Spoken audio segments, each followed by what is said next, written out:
It was 1933 and Germany had a new leader, a leader who never won a majority of the votes, but who now had complete control over just about every aspect of people's lives.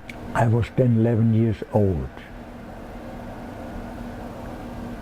So I didn't vote for Hitler. I never voted for him. And yet Walter Hofeld would spend much of his life tangled in a web of circumstances spun by the dictator. At 14, Hofeld was sent to compulsory training camp, where he was required to wear a Hitler Youth uniform. We worked most of the time at farms, but while we're in these camps, they tried to make Hitler's followers out of us, I'm sure. But they overdid it. Hofeld says the propaganda was nonstop and overwhelming. Too much of it just couldn't stick. It was unreal.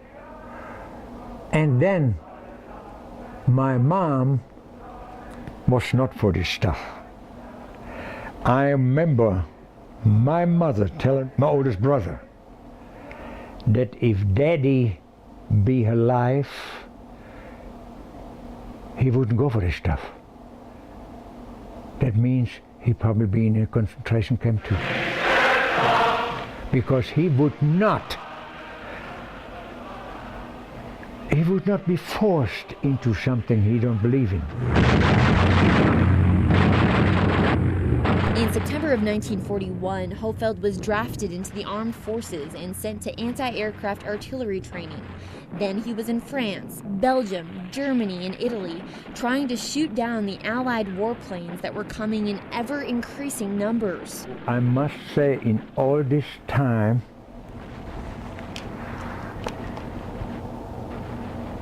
we have shot at American and English airplanes, way up there in the dark.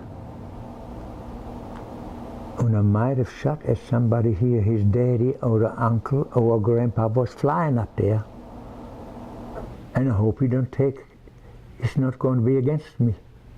I'm always afraid doing something wrong.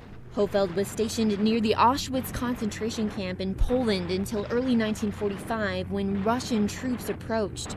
Hofeld and his men fled to Czechoslovakia. And then one day, everybody was on his own. We knew the war ended, nobody cared anymore. We dropped our weapon. And my friend Mo and I walked at night northwest.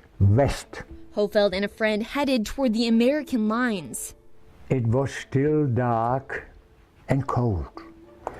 We came to a small creek. Well, we thought about walking through. That would have been the right thing to do. But then we decided we walk down the river a little bit. Maybe it's a better way to get across. Yes.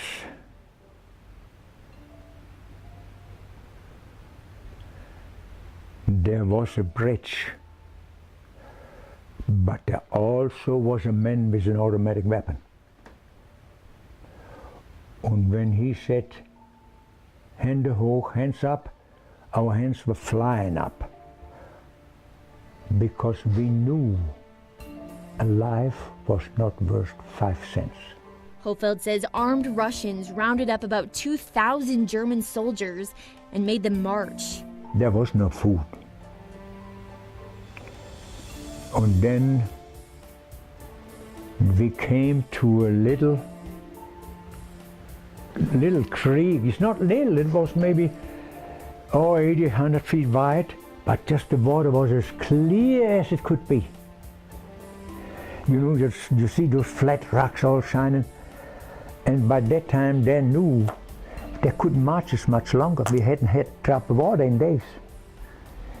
So they let us turn us loose. And that thing was just, they had many people with rifles. As everybody get in there, I knelt right on the side of the river, put my cap, you know, that funny cap, and put my glasses in there, And then you don't have no water in days, you know. And everybody was, and I heard somebody step into those glasses, those bighorn glasses. And I cousined that guy. I can never repeat because I don't know. And as I was doing that, a uniformed arm reached in and said, "Here, take this. I got an extra pair." I never saw him. I was stunned. These glasses, I was thinking, what can I do without glasses? I don't know where I'm going. I lose my eyesight. Still today, I ask myself, was that just luck? You have to consider, I wore glasses since I'm 4 years old. In my neighborhood, nobody wore glasses, no child. At that time, people didn't wear a whole lot of glasses.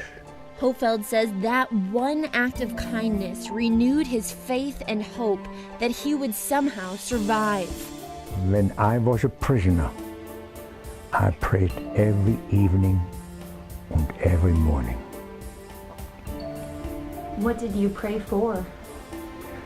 To get home again, and for the Lord to help my people at home. And all those poor guys around me. But Hofeld would not get home again for a very long time. And when he did get home, what he found would make him wonder if a better life could be found in the land of his former enemy.